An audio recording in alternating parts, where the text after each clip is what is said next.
Business organisations को इस बात का एहसास पहले से ही हो गया था कि आने वाले वक्त में भारत में रेलवे की शुरुआत होने वाली है, और इसी को देखते हुए उन्होंने भारत में रेलवे की कंपनियों की नींव रखना शुरू कर दी थी। शुरुआत में कई अलग अलग कंपनियां बनी, लेकिन आखिर में 2 कंपनियों को ब्रिटिश सरकार ने भारत में रेलवे चलाने के लिए ऑफिशियली परमिशन दे दी। इसमें से पहली कंपनी जिसने इंडिया में रेलवे चलाने के लिए ईस्ट इंडिया कंपनी के साथ कॉन्ट्रैक्ट साइन किया, उसका नाम था ईस्ट इंडिया रेलवे। जैसा कि नाम से ही पता चलता है कि ईस्ट इंडिया रेलवे ने भारत के ईस्टर्न कोस्ट पर रेलवे शुरू करने के लिए ईस्ट इंडिया कंपनी के साथ कॉन्ट्रैक्ट साइन किया था। ईस्ट इंडिया रेलवे के लिए रोलैंड मैकडॉनल्ड स्टीफनसन ने ईस्ट इंडिया कंपनी के सामने एक प्रस्ताव पेश किया, जिसमें उन्होंने कोलकाता से लेकर मिर्जापुर तक रेलवे लाइन बिछाने के लिए अपने प्लान की जानकारी दी। और दोस्तों, रोलैंड मैकडॉनल्ड स्टीफेंसन को ही इंडिया रेलवे के पहले agent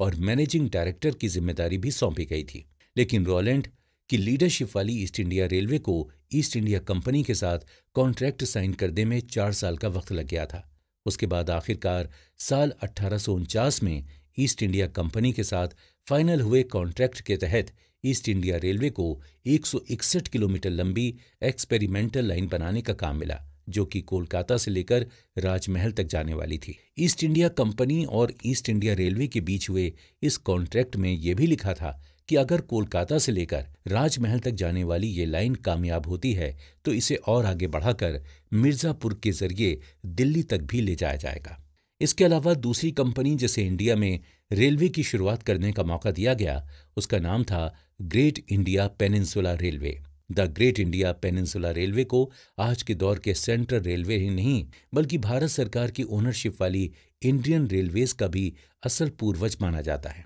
great Indian peninsula railways को बनाने के लिए सबसे पहले मार्च 1847 में एक बिल को ब्रिटेन की पार्लियामेंट में पेश किया गया था, लेकिन इस बिल को लेकर ईस्ट इंडिया कंपनी और ब्रिटिश पार्लियामेंट के बीच सहमति नहीं बन पाई और आखिरकार इस बिल को ब्रिटेन की पार्लियामेंट से वापस ले लिया गया। इसके बाद इस बिल में लगातार सुधार किए गए और 2 साल बाद जब 1 अगस्त 1849 को दोबारा ये बिल ब्रिटेन के पार्लियामेंट में पेश किया गया तो इसे ब्रिटिश पार्लियामेंट और ईस्ट इंडिया कंपनी दोनों ने ही स्वीकार करने को राजी हो गए। ग्रेट इंडियन पेनिनसुला को भारत के वेस्ट कोस्ट और साउथ कोस्ट पर रेलवेज की शुरुआत करने और उसे आगे डबल करने की जिम्मेदारी सौंपी गई और इस तरह great Indian peninsula railways Bharat की सबसे बड़ी ऑफिशियल रेलवेज की कंपनी बन गई। 1 अगस्त 1849 को ब्रिटिश पार्लियामेंट में ग्रेट इंडियन पेनिनसुला रेलवेज का बिल पास होने के बाद जल्द ही ईस्ट इंडिया कंपनी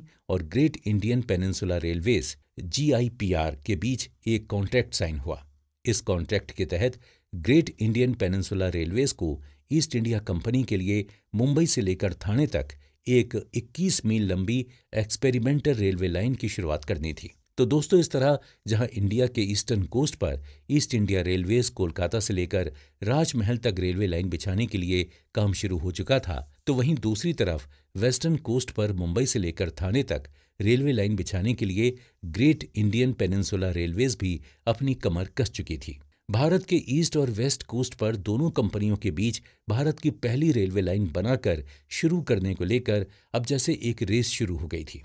जिसके बाद साल 1852 तक ईस्टर्न कोस्ट पर कोलकाता से लेकर राजमहल तक रेलवे लाइन बिछाने के लिए काम कर रहे ईस्टर्न इंडिया रेलवे कंपनी का काम ग्रेट इंडियन पेनिनसुला रेलवे से आगे चल रहा था, जो कि मुंबई से लेकर ठाणे तक रेलवे लाइन बिछाने का काम कर रही थी। और अगर सब कुछ सही रहता तो शायद कोलकाता में भारत की पहली रेलवे की शुरुआत हो सकती थी। लेकिन आखिरकार बहुत ही अलग और जादुई तरीके से मुंबई को कोलकाता के ऊपर जीत हासिल हुई और great Indian peninsula railway western coast पर ईस्टर्न इंडिया रेलवे से पहले रेलवे लाइन शुरू करने में कामयाब रहा। तो दोस्तों, ऐसी कौन सी घटनाएं हुई जिनकी वजह से कोलकाता में भारत की पहली रेलवे लाइन शुरू होते होते रह गई, ये जानेंगे हम अगले एपिसोड में।